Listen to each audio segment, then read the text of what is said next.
پاکستان کا امن کو ایک اور موقع۔ استنبول میں میزبانوں کی درخواست پر پاکستان نے افغان رجیم سے مذاکرات دوبارہ شروع کر دیے۔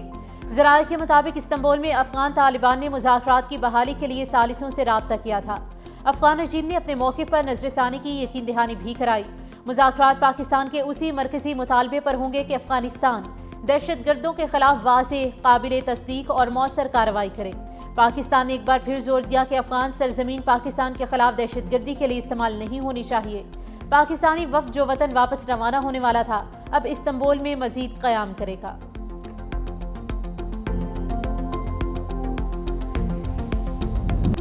سیکیورٹی فورسز کی فتح الہندوستان اور خارج کے خلاف کامیاب کارروائیاں۔ بلوچستان میں بھارتی پراکسی فتح الہندوستان کے 18 دہشت گرد جہنم واصل۔ کرم میں بھی 7 خارج انجام کو پہنچ گئے۔ کیپٹن سمیت 6 جوانوں نے جام شہادت نوش کیا۔ ISPR کے مطابق سیکیورٹی فورسز کا بلوچستان کے علاقے چلتن کی پہاڑیوں میں آپریشن۔ فائرنگ کے تبادلے میں 14 بھارتی سپانسرڈ دہشت گرد ہلاک ہو گئے۔ دوسرا انٹیلیجنس بیسڈ آپریشن کیچ کے علاقے بولیدہ میں کیا گیا۔ سیکیورٹی فورسز کی کارروائی میں دہشت گردوں کا ٹھکانہ تباہ، 4 دہشت گرد مارے گئے۔ کرم میں بہادری سے لڑتے ہوئے کیپٹن نعمان اور 5 جوان بھی شہید۔ صدر مملکت آصف علی زرداری اور وزیر اعظم شہباز شریف کا فتح الہندوستان کے دہشت گردوں کے خلاف کامیاب کارروائیوں پر سیکیورٹی فورسز کو خراج تحسین۔ بھارت افغان سرزمین سے پاکستان کے خلاف جنگ چھیڑ رہا ہے۔ طالبان بھارت کی پراکسی بنے ہوئے ہیں۔ وزیر دفاع خواجہ آصف کا العربیہ کو انٹرویو۔ کہا، ہمارے پاس نئی دہلی اور افغان طالبان کے درمیان تعلقات کے شواہد موجود ہیں۔ جب طالبان کے ایک وزیر بھارت میں تھے، اس وقت پاکستان اور افغانستان میں جھڑپیں ہوئیں۔ پاکستان نے افغان طالبان کی جارحیت کا بھرپور جواب دیا۔ ہمارے متعدد جوانوں نے جام شہادت نوش کیا۔ بھارت کے ساتھ جنگ کا ذکر کرتے ہوئے وزیر دفاع نے کہا کہ چند ماہ قبل بھارت کو جنگ میں شکست سے دوچار کیا۔ جنگ میں بھارت کے 7 طیارے مار گرائے، جس کا ذکر امریکی صدر بھی کئی بار کر چکے ہیں۔ وزیر اعظم شہباز شریف اور صدر آصف علی زرداری کے درمیان بڑی بیٹھک طے۔ وزیر اعظم حکومتی وفد کے ہمراہ رات 7 بجے ایوان صدر پہنچیں گے۔ وزیر اعظم دورہ سعودی عرب، قومی حکومتی اور سیاسی معاملات پر بریفنگ دیں گے۔ بعد میں بلاول بھٹو زرداری بھی ملاقات میں شریک ہوں گے۔ پیپلز پارٹی کی جانب سے نون لیگ کو ایک بار پھر آزاد کشمیر حکومت میں شامل ہونے کی دعوت دی جائے گی۔ دوسری جانب پیپلز پارٹی آزاد کشمیر کی پارلیمانی پارٹی کا اجلاس جمعے کو طلب۔ وزیر اعظم آزاد کشمیر کے خلاف تحریک عدم اعتماد اور قائد ایوان کی نامزدگی کے لیے اجلاس کی صدارت بلاول بھٹو کریں گے۔ فارورڈ بلاک کے مزید ارکان کی پیپلز پارٹی میں شمولیت کا بھی اعلان۔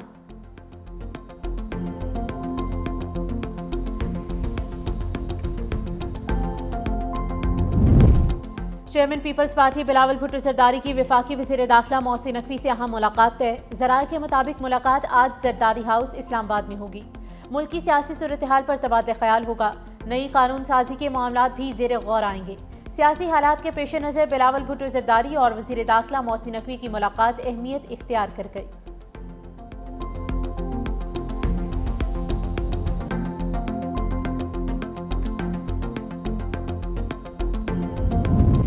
خیبر پختونخوا سے سینٹ کی جنرل سیٹ پر ضمنی انتخاب۔ صوبائی اسمبلی میں پولنگ کا آخری گھنٹہ۔ وزیر اعلیٰ سہیل آفریدی، سابق وزیر اعلیٰ علی امین گنڈاپور سمیت 136 ارکان نے ووٹ کاسٹ کیا۔ پی ٹی آئی کے امیدوار خرم ذیشان، اپوزیشن کے مشترکہ امیدوار تاج محمد آفریدی اور عرفان سلیم کے درمیان مقابلہ۔ خیبر پختونخوا اسمبلی میں ارکان کی کل تعداد 145 ہے۔ سینٹ کی خالی نشست پر کامیاب ہونے کے لیے 73 ووٹ درکار۔ حکومتی ارکان کی تعداد 92، اپوزیشن ارکان کی تعداد 53 ہے۔ وزیر اعلیٰ خیبر پختونخوا سہیل آفریدی بانی سے ملاقات کے لیے چوتھی بار اڈیالہ جیل پہنچ گئے۔ سہیل آفریدی سیکیورٹی سٹاف کے ہمراہ دہگل ناکے پر موجود۔ وزیر اعلیٰ سہیل آفریدی کا نام بانی پی ٹی آئی سے ملاقات کرنے والوں کی فہرست میں شامل۔ بانی سے ملاقات کے لیے بیرسٹر علی ظفر اور سلمان اکرم راجہ کی جانب سے 2 الگ الگ لسٹیں جمع کرائی گئیں۔ دونوں میں سہیل آفریدی کا نام شامل ہے۔ علیمہ خانم پھر غیر حاضر۔ راولپنڈی کی انسداد دہشت گردی عدالت نے 6ٹھی بار بلا ضمانت وارنٹ گرفتاری جاری کر دیے۔ علیمہ خانم کا قومی شناختی کارڈ اور پاسپورٹ بلاک کرنے کی رپورٹس عدالت میں جمع۔ بینک اکاؤنٹس منجمد کرنے کی رپورٹ جمع نہیں کرائی گئی۔ اسٹیٹ بینک سے دوبارہ رپورٹ طلب۔ عدالت نے علیمہ خانم اور گاڑیوں کی سپرداری حاصل کرنے کے لیے ضامنوں کے خلاف کارروائی کی رپورٹ طلب کر لی ہے۔ عدالت نے گاڑی کی سپرداری کرنے والے ایک ضامن عارف خان کو جیل بھجوا دیا۔ مزید سماعت 3 نومبر تک ملتوی۔ اسلام آباد کی مقامی عدالت میں ایمان مزاری اور ہادی علی چٹھا کے خلاف متنازع ٹویٹ کیس کی سماعت، دونوں پر فرد جرم عائد۔ ایمان مزاری اور ہادی علی کا صحت جرم سے انکار، جج اور ہادی علی چٹھا کے درمیان تلخ کلامی۔ عدالت کا ہادی علی چٹھا کو دوبارہ ضمانت کی مچلکے جمع کرانے کا حکم، ہادی علی چٹھا کا انکار، جج پر غیر قانونی کام کرنے کا الزام لگایا۔ ایمان مزاری نے کہا کہ آپ ہمیں گرفتار کرانا چاہتے ہیں، میری بھی ضمانت کینسل کرا دیں۔ جج افضل مجوکا بولے، میرا اصول ہے میں آپ کو عزت دوں گا تو مجھے عزت ملے گی۔ عدالت نے مزید سماعت 5 نومبر تک ملتوی کی ہے۔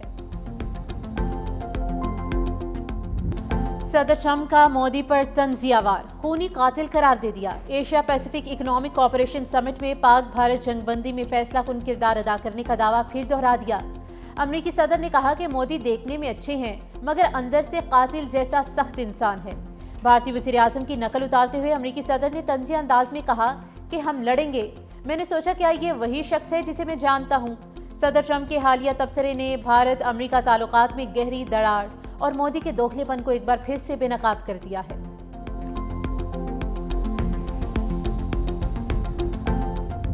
جنوبی کوریا میں ٹرمپ اور شی جن پنگ ملاقات، امریکہ اور چین کا 1 سال کے لیے تجارتی معاہدہ، امریکہ کا چین پر 10% ٹیرف کم کرنے کا اعلان۔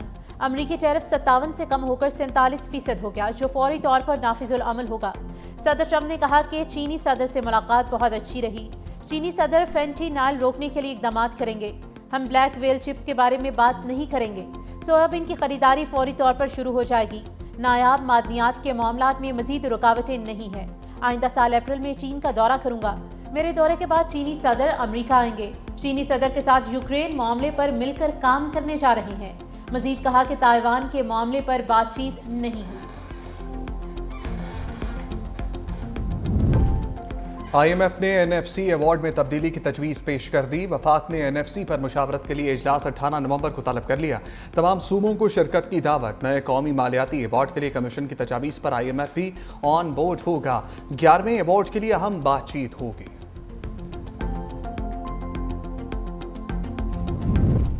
وزیر اعلیٰ پنجاب مریم نواز سے اسپیکر پنجاب اسمبلی ملک محمد احمد خان کی ملاقات۔ امن و امان کی صورتحال خراب کرنے والوں سے سختی سے نمٹنے پر اتفاق۔ اسپیکر ملک احمد خان کا کاروبار میں آسانی کے لیے ای بسز متعارف کرانے پر وزیر اعلیٰ مریم نواز کو خراج تحسین۔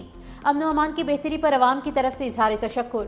وزیر اعلیٰ پنجاب مریم نواز نے کہا کہ پنجاب میں کاروبار کا بہترین پوٹینشیل موجود ہے، سرمایہ کاروں کو فائدہ اٹھانا چاہیے، ملکی اور غیر ملکی سرمایہ کاروں کی ہر ممکن معاونت کریں گے، کسی کو انتشار کی اجازت نہیں دی جائے گی۔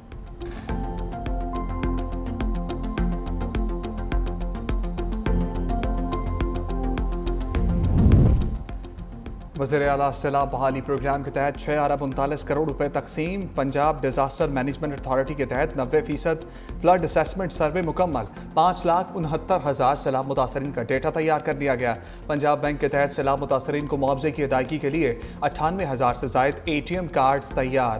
ہر متاثرہ فرد کو 50,000 روپے نقد اور ATM کارڈ دیا جائے گا۔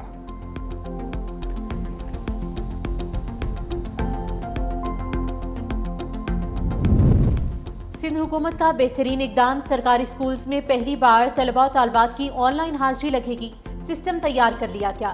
طلباء محکمہ تعلیم کی ایپ کے ذریعے حاضری لگائیں گے۔ سکول میں طلباء کی تعداد کتنی ہے اور کتنے آتے ہیں ریکارڈ چیک کیا جائے گا۔ کم حاضری پر ہیڈ ماسٹر کو قصوروار ٹھہرایا جائے گا۔ آن لائن حاضری کا اطلاق پہلی سے 12ویں جماعت کے طلباء پر ہوگا۔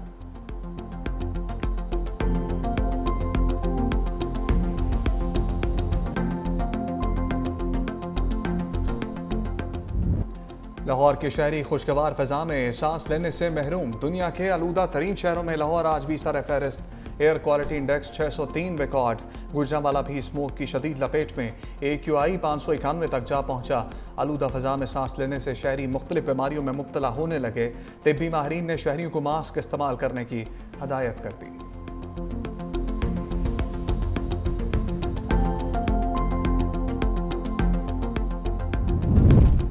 پاک چین دوستی میں تاریخی پیش رفت، چین کا پاکستانی خلاباز کو خلا میں بھیجنے کا اعلان۔ پاکستان کے 2 خلاباز چینی خلابازوں کے ساتھ تربیت حاصل کریں گے۔ پاکستانی خلاباز مختصر مدت کے لیے پے لوڈ ایکسپرٹ کے طور پر مشن میں حصہ لیں گے۔ پیش رفت پاکستان کے خلائی تحقیقی ادارے اسپارکو اور چین کی انسانی خلائی ایجنسی کے درمیان معاہدے کا نتیجہ ہے۔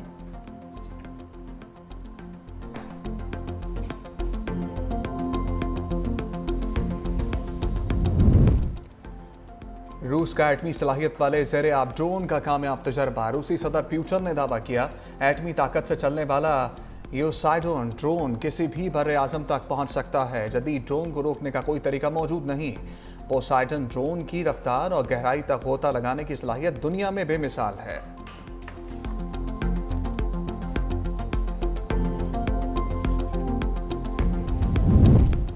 صدر ٹرمپ کا امریکی فوج کو فوری طور پر جوہری ہتھیاروں کی ٹیسٹنگ کا حکم۔ سوشل میڈیا پر اپنے پیغام میں امریکی صدر نے کہا کہ محکمہ جنگ کو نیوکلیئر ہتھیاروں کی ٹیسٹنگ کا حکم دیا ہے۔ یہ عمل فوری طور پر شروع کیا جائے گا۔ دنیا میں امریکہ کے پاس سب سے زیادہ ہتھیار ہیں۔ روس کا دوسرا نمبر، جبکہ چین 5 برسوں میں امریکہ کے برابر آ سکتا ہے۔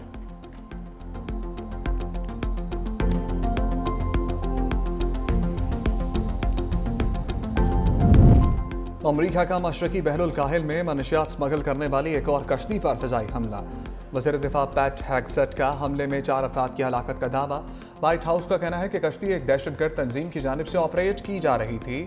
امریکہ کے 3 کشتیوں پر حملے میں 14 افراد ہلاک ہو چکے ہیں۔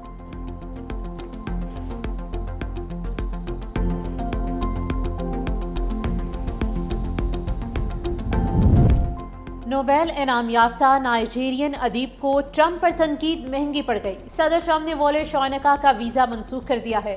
نوبیل انعام یافتہ ادیب وولے نے ٹرمپ کا موازنہ یوگینڈا کے عامر ایدی امین سے کیا تھا۔ سمندری طوفان ملیسا کی ہلاکت خیزی جاری۔ جمیکا اور کیوبا میں بچوں سمیت 52 ہلاک۔ طوفان بہاماس کی جانب بڑھنے لگا۔ ہنگامی صورتحال نافذ۔ ملیسا طوفان سے ہیٹی میں 25، جمیکا میں 4 اور ڈومینیکا میں 1 ہلاکت ہو چکی۔ وزیر اعظم اینڈریو ہولنس نے ملک کو آفت زدہ قرار دے دیا۔ سمندری طوفان مونتھا نے بھارت کے مشرقی ساحلوں کو لپیٹ میں لے لیا۔ شدید بارشوں اور لینڈ سلائیڈنگ کے باعث حادثات، 2 شخص ہلاک، متعدد زخمی۔ ساحلی شہر کینیڈا کے سکولز اور کالجز کو 2 روز کے لیے بند رکھنے کا حکم۔ 32 افراد کی محفوظ مقامات پر منتقلی۔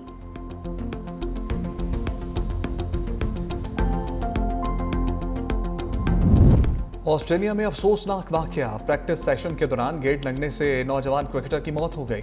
17 سالہ بین آسٹن کو گردن پر گیند لگی تھی۔ بین آسٹن نے ہیلمٹ پہنا ہوا تھا لیکن اس کا سٹرم گارڈ نہیں تھا۔